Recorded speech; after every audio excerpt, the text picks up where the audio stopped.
1K, 2K, 3K,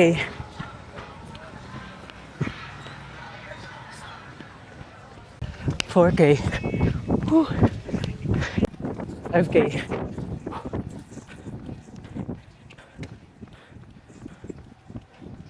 6K,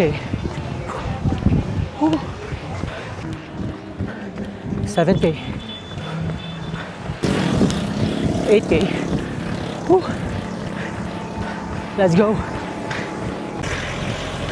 9K.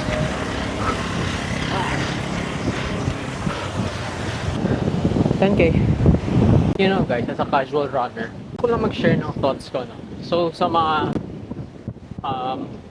gusto mag-start ng running era nila dyan, pero nahihiya or medyo intimidated kayo kasi alam ko naman madami ng terminologies na nakikita niyo sa TikTok for sure. If titignan mo nga siya or papakinggan mo nga siya, medyo intimidating talaga. So personally, running for me is a form of enjoyment.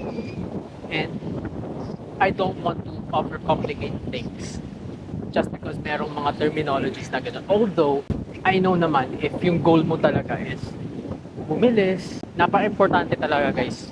Trust me. Yung mga terminologies na yun like tempo runs, intervals, LSD.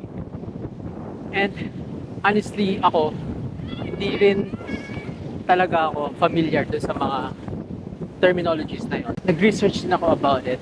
Yun nga, I don't want to overcomplicate talaga yung mga bagay. So, casual runner lang naman talaga ako guys. Gusto ko rin talaga bumilis. Yun din talaga yung pinaka-goal ko. But for now, nag-enjoy lang talaga ako. Nahihiya kang mag-start. This is the sign. Lace the shoes up. Takbo ka na. I think na since hindi ko nga ginagawa itong mga to, yung LSD, yung intervals, tempo runs, stuff like that, I think I've hit plateau. What do I mean by that? Parang na-stop na lang yung pace ko. Na-stop na yung pacing ko sa certain time, which is mga around 5:30, 5:40. And pag tinatry ko siyang bilisan, wala.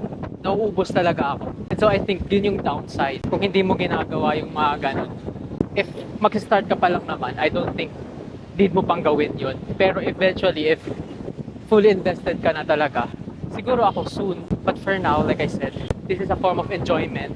And nag-enjoy lang muna ako na ganito. Let's see. Let's see. So, ayun na guys. Sana mag-start na din kayo.